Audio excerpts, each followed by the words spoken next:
고금소총과 야담. 유기장 집의 양반 사위. 봉이 까치동에 들었다는 속담은 어디서 나온 것인지는 모르지만 상상놈인 유기장네 집에 신관사또가 내림하였으니 어찌 봉이 까치동에 들었다 하지 않을 수 있겠는가. 여기 이런 이야기가 있습니다. 이야기는 어느 날 저녁부터 벌어집니다. 고을의 번거지 쓴 사령이 서간 한 장을 들고 와서 유기장네 집 사위를 찾아 그 서간을 정중히 바쳤습니다.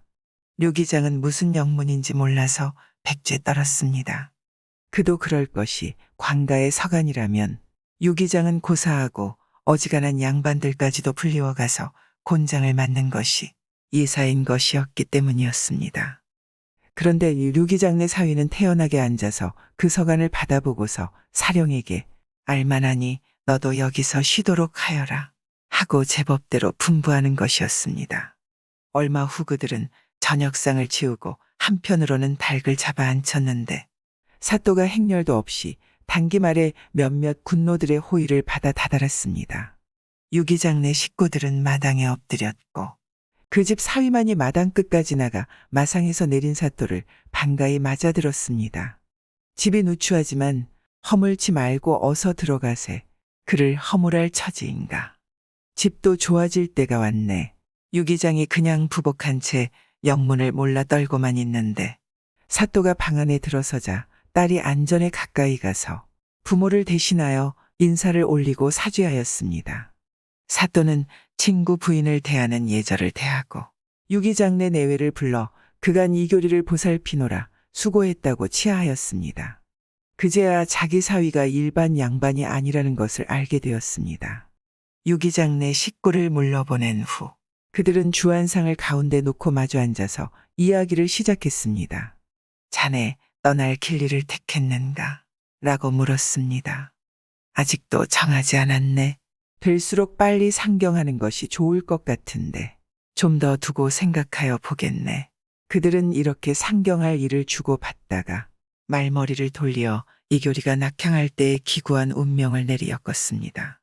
일은 이렇게 된 사연이었습니다. 이교리는 당대 문신들 중에서도 이름 있는 문신이었습니다. 그런데 그때 궁궐안에는 개국 공신들은 내쫓으려는 악당이 생겨서 양파 간의 싸움이 격렬하여 난잡한 일이 많았습니다.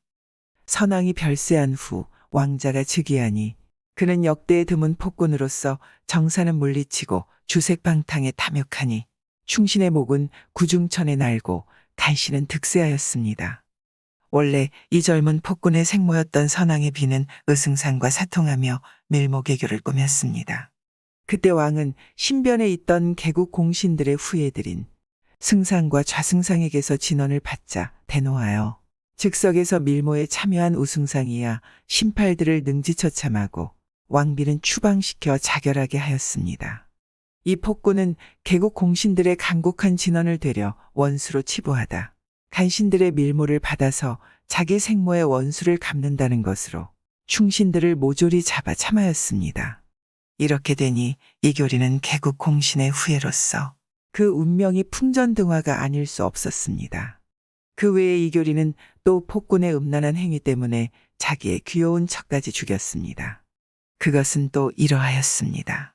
폭군의 신변에서 아첨하며 아양을 떠는 간신들이 폭군에게 이교리의 처는 세상의 드문 미인으로서 황홀하기 그지없다고 쪼아리었습니다. 어지간한 임금이라면 부인을 입시시키라는 명을 내릴 수 없을 것입니다. 그러나 눈에 달이 오른 이 폭군은 이교리의 부인을 입시시키라는 만인이 공로하고 앙천대소할 어명을 내렸습니다. 아무리 어명이라 할지라도 방책을 대면 피할 수 있으려만 고지식한 이교리는 무슨 일인지 몰라 바삐 서둘러 철을 궁궐로 보냈습니다. 그런데 그의 철을 태워 돌아온 교군군이 이교리 앞에 부복하여 아뢰었습니다. 영감께 아뢰나이다. 소인들이 부인을 모시지 못하와 귀댁 중의 가마 속에서 그만 하고는 부들부들 떨었습니다. 그 말을 들은 이교리는 크게 놀라더니 이놈 하며 이를 깨물었습니다. 교군군들은 이 소리에 놀라 사시나무 떨듯하면서 죽어 마땅하오이다 라고 하였습니다. 이교리는 일어서서 무엇인지 생각하다 교군군을 돌려보내고 시녀들을 불러 부인의 시체를 안방에 모시게 한 후 모든 사람들을 다 내보냈습니다. 이교리는 자기 혼자서 아직 굳지도 않은 부인의 시체를 다루어 옷을 갈아입힌 후 끌어안고서 통곡하였습니다. 그는 누구도 알아들을 수 없는 말로 구시렁거리며 한바탕 통곡하고 나서 시녀를 불러 듣거라, 사람은 이왕지사 죽었으니 집에다 오래 둘 필요 없다. 내일로 감장하도록 주선하여라 고하였습니다. 시체를 입관한 후 그날 밤 이교리는 문상원 손님들에게도 나가지 않고 그냥 처이 시체 옆에 앉아서 술만 마시며 깊은 사색에 잠기어 뜬 눈으로 세웠습니다. 이튿날 아침 그는 집안의 가장기물을 점거하고서 귀중품을 행랑채 한 곳에 모여놓게 하였습니다. 그리고는 장례를 서둘렀습니다. 행상이 나가는데도 따라 나서지 않고 그냥 안방 안에 앉아서 술만 마시면서 온 집안의 하녀들까지 따라가게 하였습니다. 행상은 산소에 갔으나 상주가 오지 않아서 매장하지 못하고 기다리는데 그때 이교리는 당기말을 타고 달려왔습니다. 장례가 끝나자 문상 온 손님들은 보내고 집안과 종들과 남게 하였습니다. 그는 약간 있는 문서와 귀중품들을 내놓고 그간 너희들은 우리 집 일을 보살피노라 고생들 했다. 이제는 너희들도 우리와 같은 사람이 되어라. 많지는 않으나 재산을 너희들에게 주니 이를 가지고 제 갈 곳으로 가서 잘 살아라. 집은 불에 타고 없으니 가지 말아라. 나도 내 갈 길을 가겠다. 하고는 땅 문서와 귀중품들을 나누어 주었습니다. 그리고는 부인의 묘에다 또 술을 부어놓고 여보 부인 내 술 한 잔 더 받으시오. 그리고 우리는 각기 제 갈 길로 갑시다. 여보 부인 지하에서라도 충신이 역적으로 되고 역적은 충신으로 되는 것이 어찌 되는지 잘 보시오. 라고 하고는 마리에 올랐습니다. 여기까지 이야기한 이교리는 취응의 도움도 있어서 당시 궁궐안의 악정을 증오하였습니다. 게다가 애처까지 이른 생각을 할 때는 분노로 하여 이를 깨물었습니다. 사또 역시 같은 운명으로 주방되던 이야기를 엮었습니다. 그들 둘은 촛불을 갈아붙이고 또 술을 마시며 이야기를 이었습니다. 이렇게 되어 이교리는 자기의 어리석음을 한탄하여 이름을 우국이라 개명하였으며 조정의 간신들을 물리치고 원한을 풀 수 있는 정도의 밝음이 올 것이라 믿으면서 그때까지 살아야겠다고 피난의 길을 떠났던 것입니다.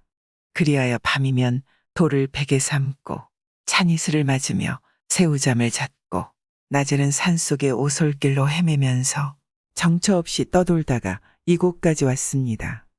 일반 도리로 말하자면 교리가 신바닥에 흙을 묻히며 걸음을 걸을 리 없습니다. 그러나 이교리는 홀몸에 매산자 보따리를 짊어지고서 걸음아 날 살려라 하고 정처 없는 길을 다그치고 있었습니다. 온유월 염천은 땅을 태울 것 같이 내리쪼이는데도 이교리는 벼락걸음을 걷다 보니 쉴 수도 없었습니다. 그러니 온몸에 땀이 줄줄 흘러내리고 목은 화가마 같이 말라들었습니다. 그는 냉수라도 한 사발 마셨으면 좋겠다고 생각하였으나 바람소리와 풀잎의 사그락거리는 소리에도 놀라게 되는 처지로서 대낮에 인가를 찾아 들어갈 수 없는 고로 타는 목을 삼키면서 정처 없는 길을 터벅터벅 걸었습니다. 이렇게라도 목을 달고 있는 것이 다행인 것이지만 앞길이 막연하여 자연 발을 멈추게 되었습니다. 그러니 가란 목은 더욱 물을 찾게 되어 사방을 두리번거렸습니다. 마침 인촌에서 좀 떨어진 곳에 수양버들이 한 그루 늘어져 있고 그 밑에서 물을 푸고 있는 총개지배가 있었습니다. 이교리는 거기 가서 물을 얻어먹자고 조심성 있게 그 샘물터로 갔습니다. 가보니 과연 생각과 같이 둥글둥글한 돌로 쌓아 올린 우물인데 우물 안의 돌에는 파란 물이끼가 끼어있는 샘물이었습니다. 아가씨, 길손입니다. 날이 더워 목이 말랐으니 물 한 바가지 얻어먹읍시다. 라고 청했습니다. 전 같으면 벽화사상 산호병의 살린처사 송엽주를 금잔옥잔에 접대 받쳐 올렸을 터이나 오늘의 신세는 쪼그랑 바가지가 되어 말조차 공손하여졌습니다. 계집애는 짐짓게 하지 않고 선뜻 맑은 물을 한 바가지 찰랑하게 뜨더니 무슨 생각인지 수양 버들가지에서 푸른 잎을 한 움큼 훑어서 바가지에다 띄워가지고 권하였습니다. 그는 바가지를 받아들고 생각하기를 물에다 버들잎을 띄우는 것이 심술궂은 행위 같지는 않은데 무슨 영문일까.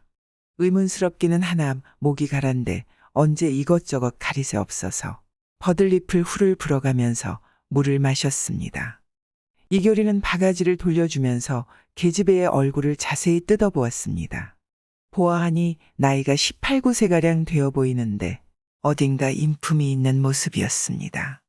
고맙습니다. 물을 잘 마셨습니다.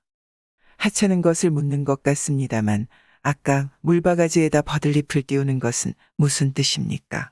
라고 인사를 하고 물었습니다. 계집애는 머리를 살래살래 흔들면서 아무 뜻도 없노라고 수줍게 대답하였습니다. 이효리는 어째서 그랬느냐고 다시 묻게 되어서 자연히 말이 오고 가게 되었습니다. 계집애는 묻는 말에 주저주저 하더니 천천히 말을 했습니다. 별로 딴 뜻은 없습니다. 보아하니 손님은 대단히 피로하신 것 같은데 어른들께서 들음에 그럴 때에 물을 급하게 마시면 잘 체한다 하옵기에 부질없는 짓을 했습니다. 이효리는 생각할 수도 없는 대답이었습니다. 이런 벽촌의 하찮은 계집의 입에서 그런 말이 나올 줄이야 꿈에도 생각 못할 일이었습니다. 이효리는 너무나 무안하고 한편은 기뻐서 그랬습니까? 그렇게 돌봐주어서 대단히 감사합니다. 라고 살해하면서 생각하였습니다. 어떤 가문의 후손일까? 비록 총구석에 살지만 틀림없이 신분 좋고 인품 있는 가문의 규수일 것이다. 이렇게 생각한 이효리는 계집애의 소행을 알고저 실없는 말 같으나 댁은 어디 오며 어떤 가문의 규수이시고 양친께서는 무엇을 하시는지요? 라고 또 물었습니다. 계집애는 부끄러운 기색도 없이 몸을 돌려 마을 밖의 시냇물가에 홀로나 앉은 외딴 집을 가리켰습니다. 저 집이 저희 집입니다. 저의 아버지는 유기장인 천한 몸입니다. 라고 서슴지 않고 대답했습니다. 이때는 문무농상공의 순차차별이 심하여 유기장이라면 상민 중에서도 상상민으로서 평민들과는 임의로 거래할 수도 없는 시대였습니다. 유기장의 딸이라 들었을 때 이효리는 자기가 헛듣지 않았나 의심하였습니다. 그렇게 천하고도 가장 천한 유기장의 집안에서 이렇게 현철하고 영특하고 어여쁜 처녀애가 생기리라고는 생각조차 닿지 않았습니다. 생사존망이 초로 같은 인생이 되었으니 밟혀고 자는 유기장보다 무엇이 나으려고 생각한 이효리는 그 계집애에게 청탁하였습니다.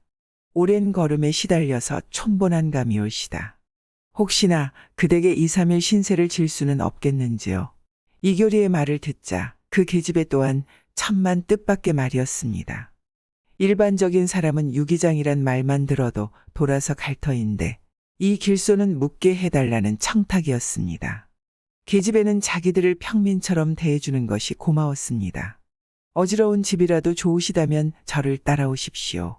계집애는 두말 없이 승낙하고 그 길손을 모시고 갔습니다. 유기장의 부부가는 딸을 따라 들어온 낯선 사내를 영문을 몰라 개면쩍게 대하다 딸에게서 자세한 사연을 듣자 환대하였습니다.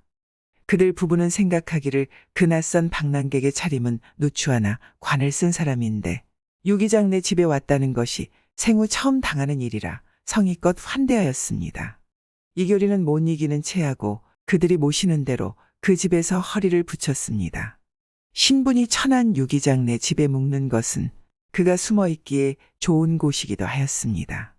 며칠간 묵어 있는 기간에 이효리는 그 계집애의 아름다운 마음이며 착실한 인품이며 부지런한 일손에 모름지기 정들어갔습니다.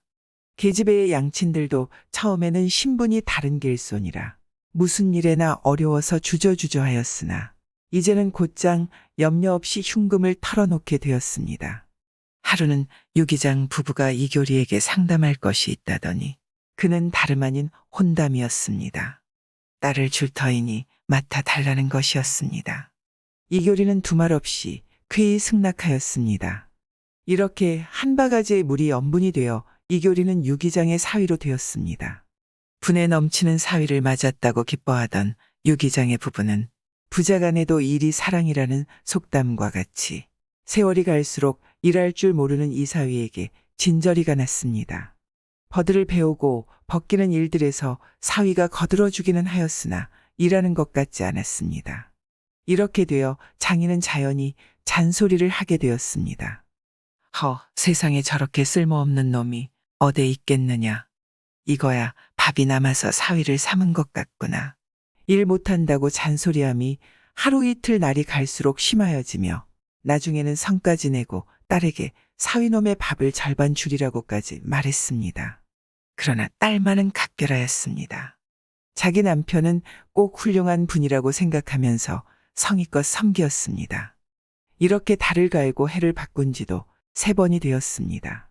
이교리는 풍편의 서울에서는 세상이 뒤바뀌어 고을에서도 구간은 쫓기우고 신관사또가 부임했다는 것을 들었습니다.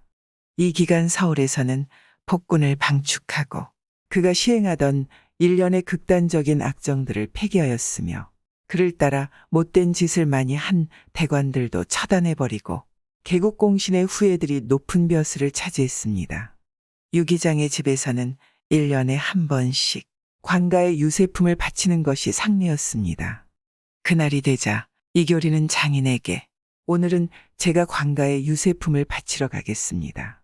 라고 했습니다. 장인은 사위가 집을 근심하는 데 대하여 기쁘기는 하였으나 한편 어처구니 없었습니다.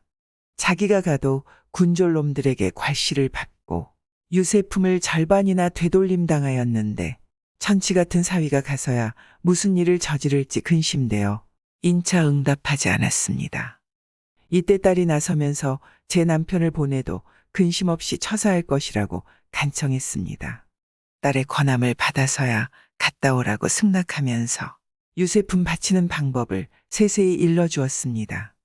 이교리는 지게에다 유세품을 짊어지고 관가로 갔습니다. 땀을 흘리며 관가로 간 그는 서슴지 않고 산문을 지나 들어가서 동원으로 갔습니다. 그때 뒤에서 이놈 섞어라, 얘가 어디라고 유기장 놈이 들어왔느냐? 라는 숨은 사령들의 야단치는 소리가 났습니다. 그는 못 듣는 척하고 그냥 쟁걸음으로 동원 마루 앞까지 가서 뻣뻣이 선 채 동원 마루를 쳐다보며 큰 소리로 유기 수납하러 왔나이다 라고 소리쳤습니다. 그러자 사령들이 달려들어 육모 방망이를 내흔들면서 내쫓으려고 야단쳤습니다. 그래도 유기장은 꼿꼿이 선 채 동원만 바라보고 소리쳤습니다. 동원에 있던 신관사또가 웬 소리인지 몰라 내다보니 거기에는 이교리가 지게에다 유세품을 지고 서서 사령놈들과 밀치닥거리고 있었습니다. 아니, 이게 이공이 아니여. 사또는 어찌 놀랍고 반가운지 버선발로 다름질쳐 나와 숨은 사령들을 물리치고 이교리를 내당으로 모셔드렸습니다. 신관사또는 이교리와 오랜 벗이었습니다. 몇 년 격해 있다가 상봉한 구우들의 반가움은 진지한 이야기를 낳아 서로 묻고 되묻고 하였습니다. 사또는 서울 소식을 대충대충 이야기하였고 이교리는 낙향한 후에 과거사를 대략 엮었습니다. 전후 과거사를 대충 들은 신관사또는 이교리에게 간곡히 권하였습니다. 하여간 빨리 상경하는 것이 좋을 것 같네. 조정에서도 공의 일로 근심하고 찾고 있는 중일세. 급할 것 없네. 어쨌든 돌아가서 천천히 생각하겠네. 어찌나 조속한 시일 내로 떠나도록 하게. 이교리는 사또와 같이 내당에서 술을 마시다 해가 서산에 기울어졌을 때에야 그냥 지게를 지고 집으로 돌아왔습니다. 빈지게를 지고 돌아온 사위를 본 장인은 근심에 쌓여서 그에게 물었습니다. 이 사람 갔던 일이 어찌 되었나? 예, 무사히 수납시켰습니다. 금년의 유세품은 각별히 잘 만들었다고 칭찬까지 합디다. 라고 어물쩍 대답하였습니다. 사위한테서 술래까지 나니 무슨 영문인지 몰라서 어리둥절하다 딸에게 가만히 분부하기를 얘야 오늘 저녁은 그 사람에게 한상 잘 차려 드려가거라 고하였습니다. 여기까지 이야기한 그들은 이구동성으로 껄껄 웃으며 술잔을 권했습니다. 초는 또 갈았건만 말은 그칠 줄 몰랐습니다. 세월은 어지러웠으나 내 처복은 타고난 명복인 것 같네. 이교리가 선처의 정절함을 엮은 후 지금의 철을 일렀습니다. 자네의 처복은 명복 같은 애만 시복이 없으면 명복도 악정으로 되는 것이 아닌가. 자네의 권을 알만하네. 그럼 떠날 날을 어느 날로 정하겠는가. 어쨌든 가기는 가겠네마. 좀 더 생각해야겠네. 인간 70고래회라. 내 나이 반고래회가 넘었고 풍랑도 겪었으며 정사라는 것에도 다소 눈을 뜨게 되었으니 말일세. 이들이 이렇게 주고받는 사이에 달구는 소리가 들려오고 동력 하늘이 밝아왔습니다. 그제야 사또는 일어섰습니다. 그들은 밝아오는 아침 하늘을 바라보며 석별의 인사를 나누었습니다. 옥설봉 부부. 백두산 16기봉의 하나인 옥설봉은 천지남족에 있는데 그의 발은 2525m입니다. 봉은 사시사철 적설이 10여 장이나 쌓여 있어 설산이라고도 부릅니다. 산 아래에는 얼음으로 된 빙열이 많은데 이 빙열로부터 연한 연기가 모락모락 피어나는 것이 마치 선인이 연단을 굽는 것을 방불케 합니다. 한여름이 되면 천지수에 거꾸로 비긴 그 숭엄하고 아름다운 은백색의 기세는 한층 황홀하여 사람을 경탄케 합니다. 이 봉우리를 옥설봉이라고 부르는 데는 이런 이야기가 있습니다. 먼 옛날 백두산은 바닷물 밑이었는데 후에 육지로 상승되었습니다. 이렇게 되자 이곳에는 나무가 생기고 동물도 생겨났으며 사람도 살게 되었습니다. 평화롭게 지내던 이곳은 어느 하루 화산이 터져 모든 생물이 생매장을 당하였습니다. 어디 가나 동물이 뛰노는 것을 볼 수 없고 사람의 말소리는 더구나 들을 수 없었습니다. 그런데 이때 백두산 북쪽 기슭에 천명이라고 부르는 총각이 살고 있었는데 하늘이 도왔는지 아니면 땅이 도왔는지 유독 그만이 재난에서 벗어나 황폐한 벌판과 산에서 근근득식으로 하루하루를 살아나갔습니다. 이러던 어느 날 불현듯 파랑새 한 마리가 날아와 반가이 지저귀며 천명 앞에서는 노래와 춤을 추는 것이었습니다. 좀체 생명 가진 것을 보지 못하다가 새를 보니 그는 하도 반가워서 어쩔 줄 몰라 하면서 새가 나는 쪽을 무작정하고 따라 나섰습니다. 이렇게 한식경 가노라니 좀 이상한 생각이 들었습니다. 왜냐하면 새가 좀 날다가는 앉아서 그가 따라오기를 기다리고 그가 따라오면 또 몇십 발자국 사뿐 나라가 앉아 기다리는 것이었습니다. 하도 이상하여 새를 따라가지 않고 오던 길을 되돌아서면 새는 높은 소리로 울어대며 천명이 앞에 앉았다가는 훌쩍 날아 뒤에 가앉곤 하며 돌아서 가지 못하게 하였습니다. 파랑새의 뜻을 알아차린 그는 새를 따라가기로 작심하고 내쳐 걸었습니다. 파랑새를 따라 온근 하루낮 하룻밤을 걸었는데 아침 노을이 비끼는 그때로부터는 웅장하고도 높은 산으로 오르는 것이었습니다. 따라서 올라가니 큰 굴이 낮기에 들어가 보니 어디서 났는지 밀보리 이삭들이 수북이 쌓여져 있고 퐁퐁 솟구치는 정갈한 샘물도 있었습니다. 파랑새는 한쪽 구석에 나라가 째잭째잭하고 천명이를 부르는 것이었습니다. 그곳에 얼른 다가가 보니 어떻게 된 영문인지 남모를 처녀가 정신을 잃고 누웠는데 흔들어 깨워도 깨어나지 못하고 약한 숨만 가늘게 쉬고 있었습니다. 천명이는 몇 달 만에 사람을 만나니 그 기쁨이 한량 없었습니다. 그래서 자꾸만 흔들어 깨웠더니 가련하게도 그 처녀는 모진병으로 운명의 경각을 다투고 있었던 것입니다. 그리하여 그는 정신을 바짝 차리고 처녀를 구하기 시작했습니다. 파랑새도 입으로 밀보리알들을 날쌔게 깠습니다.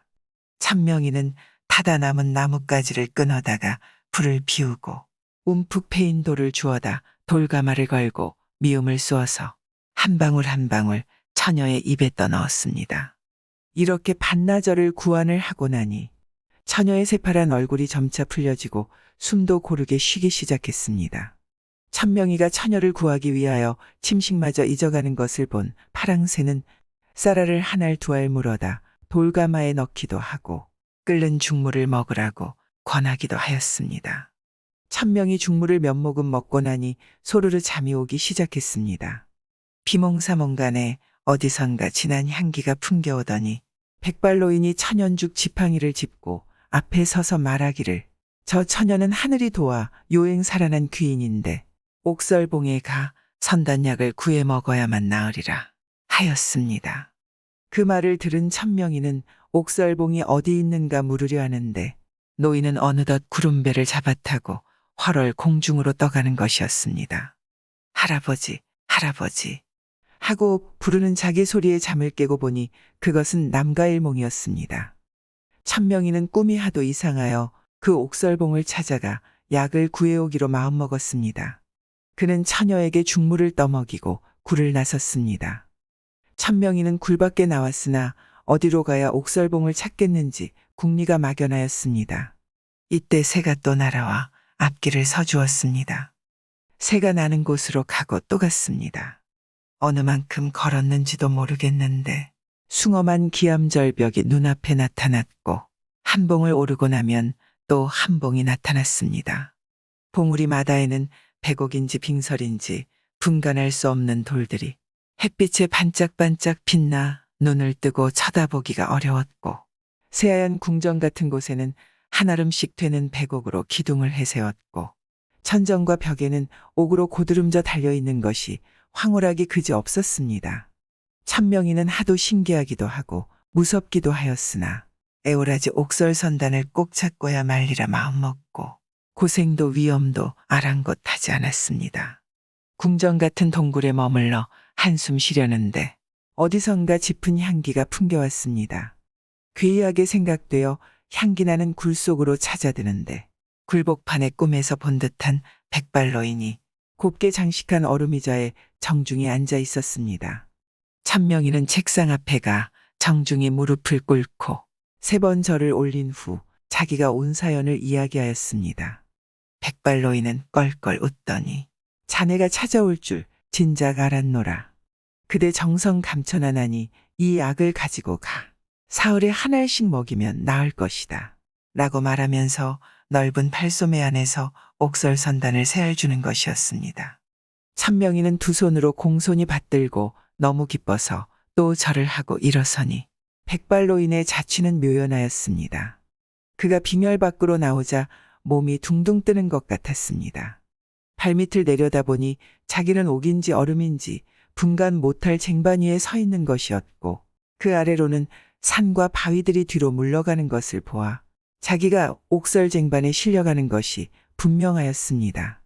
이때 고운 새도 어깨 위에 살짝 올라앉아 함께 가고 갔는데 얼마 안 되어 처녀가 있는 굴속까지 날아왔습니다. 굴속으로 들어가 인차약 하나를 꺼내어 물에 타서 처녀의 입에다 한 방울 한 방울씩 떨구어 넣었는데 마지막 한 방울 물을 떠넣자 처녀는 두 눈을 뜨고 주위를 두리번 살피는 것이었습니다. 천명이를 본 처녀는 수줍어하면서 일어나려 하나 일어설 수가 없었습니다. 천명이는 인차그를 누워있으라 권하면서 자기가 이곳으로 오게 된 자초지종과 약을 얻어온 사연을 이야기하였습니다. 그러니 처녀는 감격의 눈물을 흘리면서 가느다란 목소리로 그의 지성에 감사를 올리었습니다. 그리고 자기는 땅이 움실거리며 천둥지동이 칠 때 큰 흙덩이에 얹혀 허공만리로 올라가다가 정신을 잃었는데 오늘 눈을 떠보니 이곳에 왔다고 말하고는 약독에 취하여 잠드는 것이었습니다. 사흘이 되는 날 2번째 약을 먹이니 그는 기지개를 한 번 하고는 일어나 앉게 되었고 또 사흘이 지나 마지막 약을 먹이니 혼자 일어서서 굴박 출입을 할 수 있게 되었습니다. 어느덧 처녀는 다나 총각과 함께 이 일 저 일을 할 수 있었는데 일이 그렇게 되자 파랑새는 며칠 밀보리 이삭을 물어다 쌓아놓고 나서 그들 둘이 앉아있는 앞에 사뿐 앉더니 골을 땅에 쪼으며 절을 하고는 어디론가 날아가는 것이었습니다.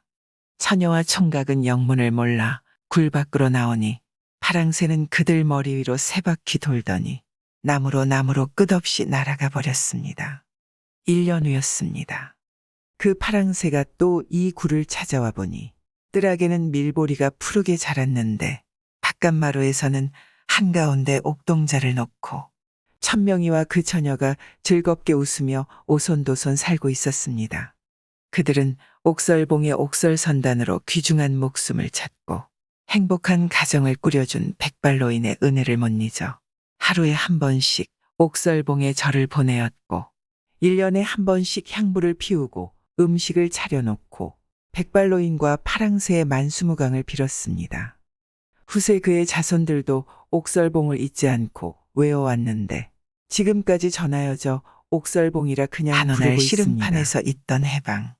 우리 민족 북방의 일습관에는 5월 단오를 한 명절로 세는데 그 행사가 여러 가지입니다. 그 중에서 가장 번화로운 행사는 백중놀이입니다. 이 습관의 꼬리가 지금까지도 다소간 유전되고 있었습니다. 이 이야기는 지금부터 약 100년 전의 단오날 화룡현 두도구 씨름판에서 생긴 일입니다. 그때는 큰 동네들에서는 애기 씨름판이 벌어지고 좀 큰 거리에서는 완 씨름판이 벌여졌습니다. 그때 화룡현 두도구라 하면 이름 있는 거리여서 그만큼 씨름판도 크게 벌리게 되었습니다. 그런데 그 두도구 씨름판을 앞두고 국자가의 한갑부가 조선에서 은진미륵이라는 벼로 붙은 씨름꾼을 사다 매일 몸보신을 시키면서 두도구는 물론이거니와 가금방 씨름판의 소를 몽땅 몰아가겠다고 벼른다는 소문이 돌았습니다. 그러자 두도구의 평강벌 갑부도 목단강에서 산중지왕 비호라는 씨름꾼을 사다 소갈빗짝을 걸어놓고서 국자가 갑부와 겨누고 있다는 소문이 났습니다. 이렇게 되니 가장 큰 목 씨름판은 두도구였습니다.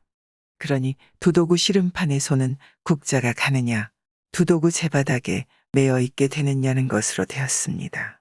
이런 소문이 퍼지면서부터 촌에서 힘골이나 쓴다는 씨름꾼들은 소는 고사하고 광목필조차 넘겨볼 낯이 없을 것 같았습니다. 요행, 은진미륵이나 비호를 넘기고 소를 탄다 해도 그는 되려 우한거리가 될 것 같아서 고래싸움에 새우등 터진다고 하면서 애당초 나설 생각도 하지 않고 싸움판이나 구경하자는 것이었습니다. 그것도 그럴 것이 두도구 갑부를 놓고 보면 평강벌 땅을 통차지하다시피 한 대지주이니 그 세력이 평강벌뿐 아니라 가금방에까지 뜨르르한 부자였습니다. 한편 국자가 갑부는 신흥재벌로서 일본 수비대를 업은 자였습니다. 때문에 세도가 아직 그리 넓게 퍼지지는 않았다 해도 누구나 그를 다칠 엄두도 내지 못했습니다. 이렇게 되고 보니 씨름판에 소를 가진다는 것은 부자들끼리 누구의 힘이 더 세냐는 세력 다툼으로 되었습니다. 어언간 단오날이 되었습니다. 씨름판은 해란강과 장인강물이 합수되는 곳인 강변에다 닦았습니다. 씨름판 두리에다 통나무로 개상을 충대로 만들어서 구경꾼들이 올라앉아 볼 수 있게 하고 동서 양쪽에다 문을 냈습니다. 국자가 갑부는 며칠 전부터 아래쪽에다 털을 닦고 큰 천막을 쳐놓고서 자동차로 의자를 실어온다, 음식 만들 가구들을 실어온다 하며 번지르르하게 차리었습니다. 한편 두도구 갑분도 위쪽에다 큰 차이를 쳐놓고 그 안에다 멍석을 깔고 병풍까지 쳐놓았습니다. 단오 전날 저녁 무렵이 되자 아래쪽 천막 속에서는 대고와 소고, 나팔, 손풍금 등 양악기를 울리면서 야단이었습니다. 그럴수록 위쪽 차일 속에서는 징, 장구에다 세납, 쌍피리 소리를 울리며 야단이었습니다. 단오날 씨름판은 원금방에서 모여든 사람들로 인산인해를 이루었습니다. 씨름판에는 애기 씨름부터 시작하여 쭉쭉 올라가서 나중에는 은진미륵과 비호가 판을 쳤습니다. 비교를 뽑는 날이 되었습니다. 그날도 애기 씨름이 벌어지자 차차 올라갔는데 과연 은진미륵과 비호가 뽑혔습니다. 비교에는 어디서 온 사람들인지도 모르는 촌씨름꾼 9이 들기는 했지만 은진미륵과 비호에다 겨눠보나 허우대를 보나 차림새를 보나 그들과는 하늘의 장대 겨누기인 것 같아 보였습니다. 그러나 구경꾼들 속에서는 쉬수벅거리며 이러저러한 말들이 많아졌습니다. 구경꾼들 속에서 밀짚 모자를 푹 내려 쓴 한 젊은 사람이 대중이 명절을 즐겁게 보내자고 씨름판을 벌렸는데 부자놈이 얘까지 와서 세도를 부린단 말이지 라고 욕설을 퍼부었습니다. 그러자 저쪽에서도 또 한 젊은이가 없는 사람은 씨름도 못하는가 라고 맞받았습니다.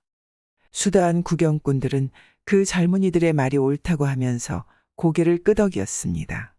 그러니 양쪽 문을 지키고 있던 놈들이 천막 속으로 들어갔습니다. 그러자 개화장 몽둥이 든 놈들이 몇 놈 흔들거리며 나와서 방금 떠든 놈이 어떤 놈이냐 라고 소리쳤습니다. 군중은 못 들은 척하며 대꾸도 안 했습니다. 그러니까 놈은 점점 더 우쭐거리면서 이자 욕설한 놈이 어느 놈인지 나오너라. 그런 놈은 이 씨름판에 둘 수 없다 라고 하였습니다. 그래도 말이 없으니 먼저 문을 지키고 서 있던 놈이 손가락질을 하였습니다. 그러니 힘줌이나 쓸 것 같아 보이는 건달놈이 개화장 몽둥이를 들고 우쭐거리며 올라가서 아까 부자놈들의 세력 다툼판이라던 젊은 사람의 가슴을 내지르면서 이놈아, 얘가 어디라고 떠드느냐? 너 같은 놈은 당장 나가거라 고 호통쳤습니다. 밀짚 모자 쓴 젊은이는 그냥 앉은 채 놈의 개화장 몽둥이를 턱 받아쥐고서 나는 입장료를 내고 들어왔는데 왜 나가라고 하오? 제 입 가지고 말도 못한단 말이요 라고 맞받았습니다. 그러니 건달놈은 개화장 몽둥이를 잡아당기었으나 어찌된 셈인지 꿈쩍도 안 해서 그냥 서서 허우적거렸습니다. 그러는데 저쪽에서 맥고 모자를 쓰고 앉은 사람이 개화장이라는 것은 짚고 다니는 것이지 사람을 치는 것이 아닌데 사람 치는 놈을 저 바깥에 집어던져버리오 라고 하였습니다. 그러니 인산인해를 이루고 있는 구경꾼들이 옳소, 그놈을 치워버리고 씨름 구경이나 합시다 라고 하였습니다. 판이 이렇게 되니 우줄렁 거리던 놈들은 앞뒤를 흘금거리면서 뒤걸음질 쳤습니다. 그때야 개화장을 쥐고 있던 그 젊은이가 개화장을 확 밀어버리니 놈은 씨름판에 뒤로 번들어졌습니다. 그러더니 털털 털고 일어나가면서 응, 이놈 보자 하고 울렁맸습니다. 개다리 놈들이 물러나간 지 얼마 안 되어서였습니다. 두도구 경찰 분국에서 무장한 경찰 네 놈이 와서 양쪽 출입구에 서고 그 옆에 몽둥이 든 알망나니들이 욱실거렸습니다. 이렇게 되어 질서는 좀 잠잠하여지고 비교 씨름은 시작되었습니다. 비교에는 도합 11사람이 올랐는데 제비를 뽑고 보니 공교롭게도 은진미륵이 부전승이 되었습니다. 그렇게 되니 구경꾼들은 더욱 쉬쉬하며 야단이었습니다. 씨름파는 결승전으로 들어갔는데 먼저 비호가 나섰습니다. 그는 적수와 맞붙자 잽싼 손바람으로 안팎뺨을 치다 왼뺨 오른뺨을 치면서 돌렸습니다. 그 바람에 어지간한 사람은 뺨 맞이기를 하다 쓰러졌습니다. 그러니 씨름판 위쪽의 차일 속에서는 지화자 소리에 징, 장구 소리가 울려나왔습니다. 뒤이어 은진미륵도 붙게 되었는데 워낙 허우대가 큰지라 비호같이 빠르지는 못하나 일어나면서 응하는 소리와 함께 배자비로 떠서 빙 돌리다 놓곤 하였습니다. 그러니 천막 속에서 대고, 소고, 나팔 등 소리에 얼씨구 좋다는 춤노래가 벌어졌습니다. 마지막 결승판인 즉 3사람이 남았습니다. 하나는 장수 은진미륵이요. 다른 한적수는 비호이고 또 한 사람은 성이 김씨라는 젊은이였습니다. 젊은이는 그리 크지 않은 중기에 가슴이 쩍 바라진 덜먹 총각이었습니다. 삼배수건으로 머리를 질끈 동여맸고 이르르한 홍안에는 부리부리한 샛별 같은 눈이 정체 도는데 삿바건다리와 배적삼 소매로 나온 팔은 마치도 크고 작은 쇠덩이들을 이어놓은 것 같이 당찬 젊은이였습니다. 이제는 이 3사람들 중에서 1, 2, 3등이 결정날 판이었습니다. 많은 사람들은 한낱 이름 없는 총각이 장사 씨름꾼들과 결승전까지 맞다들어 겨뤄보게 된다는 것으로 하여 그에게 이목이 쏠리었습니다. 마지막 제비를 뽑고 보니 먼저 비호와 총각이 맞붙게 되었습니다. 그러자 차일 속에서는 풍악을 울리대면서 비호가 쇠덩이를 돌린다 라고 소리치며 야단법석이었습니다. 삿발을 끼고 총각과 맞선 비호는 심판자의 신호와 함께 발딱 일어서면서 총각의 안다리뺨을 힘차게 쳤습니다. 그러니 차일 쪽에선 비호가 황소를 물고 잰다. 라고 고래고래 소리치며 야단법석입니다. 그런데 구경꾼 속에서 그 밀짚 모자를 눌러 쓴 사람과 욕질하던 사람이 앉은 채 달갈로 쇠뭉치를 치는구나 라고 소리쳤습니다. 과연 총각은 비호의 안뺨을 맞고도 꼼짝 않고 쇠말뚝처럼 버티고 서 있습니다. 비호는 안거리로 안아도 보고 턱걸이로 감아도 보면서 노리다 대려 안거리를 거는 척하며 범이 곰을 물어 넘기듯 목덜미에 힘을 낭창 써서 팔매뜨기를 했습니다. 그때 버티고 섰던 총각은 한쪽으로 낚아채며 살짝 비끼면서 비호의 목덜미를 슬쩍 눌러주니 비호는 제김의 모세방에다 낯짝 사진을 찍고 말았습니다. 구경꾼들은 남모를 총각에게 장하다 참 잘한다 과연 재치 있는 장사로다 라고 칭송을 보냈습니다. 아래쪽 천막 속에서도 적수가 거꾸러졌다는 것으로 하여 악대를 울리었습니다. 결승은 3판양승이라 또 붙었으나 비호는 벌써 기가 꺾이어서인지 일어서자마자 총각에게 뛰었습니다. 이렇게 되어 비호는 완전히 패하고 말았습니다. 한참 숨을 돌린 후 이번에는 은진미륵과 비호가 맞붙게 되었습니다. 은진미륵은 뚝심으로 배잡이로 떠서 비호를 넘겼습니다. 이렇게 되어 비호는 이전 2패로 총각에게 패하고 1승 2패로 은진미륵에게 져서 결국은 3등으로 되고 말았습니다. 상결판전의 휴식이 선포되었습니다. 천막 속에서는 은진미륵을 데려다가 땀을 씻어주며 부채질까지 해주고 생다가를 마시게 하는 등 야단법석이었습니다. 그런데 총각은 군중들 앞에 가서 아무 말 없이 버티고 앉았습니다. 얼마 후 두 장사가 나서자 천막 속에서는 악대가 쿵쿵거리며 야단이었습니다. 군중들도 총각에게 보내는 찬송이 여간 아니었습니다. 육척키골에 집동 같은 은진미륵은 뒤우뚱거리며 거만하게 나와서서 출입구 밖에 황소를 내다보고 있습니다. 붉은 천을 두른 황소는 앞발로 모래방을 긁어뿌리면서 영각을 합니다. 천막 속에서는 황소가 은진미륵 더러 빨리 몰란다 라고 소리치며 기세를 돋구어 줍니다. 두 장사 삿발을 걸고 엎드렸습니다. 심판자의 손신호에 따라 씨름이 벌어졌습니다.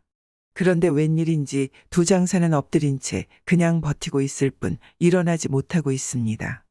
은진미륵은 일어나려고 무등해를 쓰는 것 같았습니다. 그런데 무엇에 눌리우기나 한 듯 일어서지 못하고 신경이만 치고 있습니다. 얼마나 바빴던지 그의 몸에선 주먹 같은 땀이 맺혀 흘러내려왔습니다. 그러다 무엇인지 풀렸던지 일어나면서 응 하며 배잡이로 총각을 떠서 오른쪽으로 돌리니 떴다. 은진미륵이 쇠덩이를 떴다. 라고 소리를 지르며 악대 소리가 요란스럽게 났습니다. 은진미륵은 배잡이로 총각을 떠올린 후 왼쪽으로 제끼려고 하는데 총각이 움쩍움쩍 하다가 왼쪽으로 쓰러지는 척 하더니 오른다리로 은진미륵의 모둠가래를 싸걸고 허리를 왼쪽으로 잡아채니 그 큰 은진미륵이 쿵하고 낮아빠졌습니다. 그러니 군중들은 함성을 지르며 칭송을 보내었습니다. 은진미륵은 2번만 해도 졌습니다. 3판양승이기에 씨름은 결론되었습니다. 그러니 군중들은 계상우에서 뿐만 아니라 씨름판으로 뛰어내려가서 총각을 들어 올렸습니다. 그러는데 천막 속에서 몽둥이를 든 놈들이 쓸어나오면서 5판 3승이다. 오세판이다. 라고 소리치며 야료를 부려댔습니다. 이리하여 씨름판은 그런 일이 없다느니 있다느니 하며 수라장이 되었습니다. 씨름판에는 국자가 패거리가 드센 데다 경찰놈들까지 한편이 되었기에 심판은 할 수 없이 5판 3승이라고 소리쳤습니다. 총각은 자진하여 나서면서 군중을 향하여 5판 3승이면 5판 3승으로 하자고 하였습니다. 군중들은 총각의 말을 듣자 그가 자신 있어 하는 말이라고 여겼던지 주저앉았습니다. 세 번째 판이 벌어졌습니다. 은진미륵은 처음부터 씩씩거리며 나섰습니다. 심판의 신호와 함께 일어선 은진미륵은 감히 배잡이로 뜨지 못하고 덮치며 잡아누르기 시작했습니다. 워낙 채통이 커서 은진미륵이 누르는 것은 마치 바위가 내려 누르는 것 같았습니다. 총각은 잠깐 동안 비비적 거리다가 응 하는 소리와 함께 그 큰 은진미륵의 양쪽 허벅다리를 쥐고 뜨면서 그를 어깨너머로 집어던졌습니다. 그러자 땅이 오그라들기나 하는 듯 쿵하였습니다. 인진미륵은 일어서지고 못하고 누운 채 눈만 꺼벅거렸습니다. 이렇게 되자 천막 패놈들은 은진미륵을 일으키면서 가진 행패를 부리기 시작했습니다. 군중들은 장사 총각의 편이 되어 맞받아 떠들었습니다. 경찰놈들은 국자가 편에 서서 군중을 위협하기 시작했습니다. 그때였습니다. 밀짚 모자를 꾹 눌러 쓰고 있던 그 젊은 사람이 계상 높은 데 올라서서 소리쳤습니다. 여러분들, 저 천막 패놈들이 노는 짓이 옳습니까? 저놈들은 똥낀 놈이 성내는 격입니다. 단어 씨름은 우리 민족의 풍속인데 금년 단오는 지주 자본가 놈들이 자기네 세력 다툼판으로 만들려 했습니다. 그러다 두도구 지주는 국자가 자본가에게 먹혔고 외놈을 등에 업은 자본가 놈은 인민에게 지게 됐습니다. 라고 하였습니다. 천막과 차일 속의 망나니들과 경찰놈들이 그 젊은이를 붙들려고 야단이었습니다. 그러나 놈들은 분노한 군중들에게 포위되어 허우적거리다 총과 몽둥이를 빼앗기고 말았습니다. 이렇게 되자 기미가 좋지 않다고 느낀 놈들은 슬슬 빠져나가서 두독으로 뛰려고 하였습니다. 밖에 나서서 망을 보고 있던 사람들이 놈들의 목덜미를 쥐고 끌어다 씨름판에 엎어놨습니다. 물에 빠진 개처럼 초췌하게 된 놈들은 사시나무 떨듯했습니다. 그때 개상우에 섰던 젊은이가 권총을 꺼내들고 여러분들, 우리는 일본 놈들과 싸우는 항일유격대입니다. 여러분이 보신 바와 같이 우리의 힘은 무진장합니다. 우리는 오늘 씨름하듯이 악질적인 지주, 자본가 놈들과 그 놈들의 상전인 일본 놈들의 무장을 죄다 해제하고 우리 인민을 해방하겠습니다. 이 힘은 오직 우리 인민들이 단합하여 싸워야만 있을 수 있습니다. 단합하면 할수록 우리의 힘은 더욱 더 강해집니다. 여러분, 우리는 다 같이 힘을 합하여 일본 침략자와 그 주구들을 이 땅에서 모조리 쓸어버립시다. 이렇게 되니 자본가 놈들과 그의 앞잡이들은 개대가리도 쳐들지 못하고 벌벌 떨고만 있었습니다. 항일유격대 전사들은 군중들과 작별 인사를 하고 경찰들의 무장만을 빼앗아가지고 이랴 하며 속옷비를 풀어몰았습니다. 군중들은 환송의 눈시울을 적시었습니다. 유격대들은 건너 산으로 서서히 걸어 올라갔습니다. 발해의 보마성, 용맹하고 의로운 보배말이 나서서 나라의 안전과 백성들의 안녕을 지켜주었다고 해서 이름한 보마성은 안도현에 있습니다. 이 성은 지금으로부터 천여 년 전 발해국의 한 성이라고 합니다. 당시 발해는 당나라와 아주 친근하게 지냈으며 매년 발해의 풍부한 물산들이 당나라에 가게 되었고 당나라의 물산들이 발해로 들어왔는 바 보마는 당나라로 다니는 육로 중에 거치지 않으면 안 될 요충지였습니다. 당시 나라에서는 산세가 험하고 인적이 드문 이 고장에다 특별히 성을 수축하고 군사를 주둔시켜 이 지대의 안정을 보위하고 행인과 무역 행상들을 보호하게 하였습니다. 어느 해인가 한 번은 서룽이라는 장군이 이 성에 도임되어 밑으로는 백성들을 잘 돌보아 주어 농부업이 모두 흥성하게 되었고 안으로는 군사들을 잘 조련시켜 나쁜 놈들이 얼씬하기만 하여도 여지없이 족쳐 한동안 이곳 사람들은 태평 세상에서 마음 놓고 잘 살게 되었습니다. 이러던 어느 해 추석날 밤이었습니다. 멀리서 급한 말 발굽 소리가 들려오더니 이윽고 웬 사람이 보마 성문을 다급히 두드렸습니다. 누구냐고 물었더니 나는 류수하서의 장령 용맹의 딸인데 급한 일이 있어 왔으니 어서 빨리 성문을 열어달라는 것이었습니다. 이에 서룽장군은 어서 그를 성으로 모셔드리라 하였습니다. 색시는 서룽장령을 보자 무릎을 끌어앉아 눈물을 흘리면서 류수하성은 몇천 명 남짓한 도적대에 의하여 허물어졌는데 우리 부친께서 나를 보고 도적대가 필연코 보마성에도 갈 것인즉 성을 잘 지키라는 분부를 정갈하라기에 불언천리하고 왔나이다. 하였습니다. 이 말을 들은 서룡 장군은 깜짝 놀라며 용 장군의 안전을 덕해어 물었습니다. 부친 수하의 군사를 관리하는 추민이라는 놈이 도적대와 미리 내통을 하고 있다가 오늘 새벽에 도적대를 성 안으로 들여놓았어요. 문지기가 인차 눈치를 채고 징을 두드렸어도 그는 화살에 맞아 쓰러졌고 징소리를 들은 대소장령과 군사들은 알몸으로 뛰어나가 접전하였으니 이미 때는 늦었사와 아버지는 갑옷도 변변히 입지 못하고 칼을 들고 혈전의 길을 나가면서 나더러 자신의 말을 주면서 모을 수 있는 군사들을 모아가지고 내가 빠질 길을 엄호하였어요. 적은 준비가 있는 데다 수요가 많고 우리는 준비 없는 데다 그 수요가 적으니 필경 아버지 생명은 말을 더 잇지 못하고 흐느끼는 것이었습니다. 서룡 장군은 분을 억지로 참더니 결단성 있게 군사와 마을 사람들을 모아놓고 이 일을 전하면서 목숨으로 성을 지켜내고 원수들을 족치는 영영무쌍한 행동으로 용맹 장군의 원수까지 갚자고 명하였습니다. 그의 말에 군사와 백성들은 설장군이 있는 한 모두 힘을 모아 원수와 끝까지 대적할 결심을 하였습니다. 설장군은 군사들에게 싸울 차비를 빈틈없이 시킨 뒤 하루는 적이 쳐들어온다는 급보를 받고 두도백화 강어구에서 놈들을 족치자고 나가는데 이때 백성들도 엽총과 창, 도끼를 들고 너도 나도 군사행렬 뒤를 따라 나섰습니다.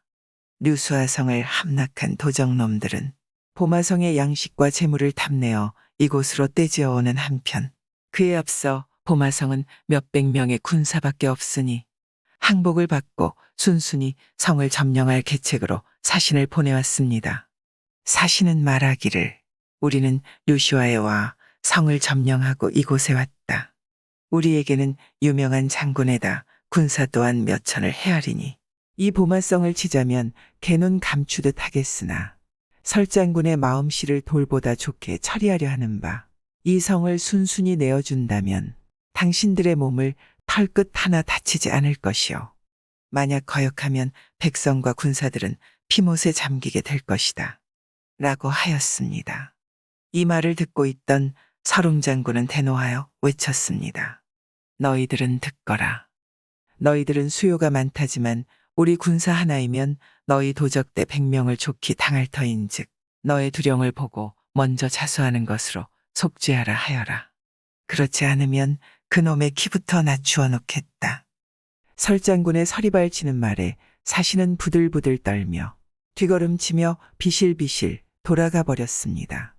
적개심과 나라의 충성에 불타고 있던 병사와 마을 장정들은 서룡 장군의 지휘에 따라 두도백화 강기슬그로 나섰고 용맹 장군의 딸 선아아 씨도 서룡 장군을 비롯한 여러 장수의 만류도 불구하고 서룡 장군을 호위하여 일선으로 나섰습니다. 과연 도적대는 새끼를 날리며 무리를 지어 쓸어와서는 고를 찾아 다리를 놓고 아름드리 이깔나무를 탕탕 찍어대었습니다.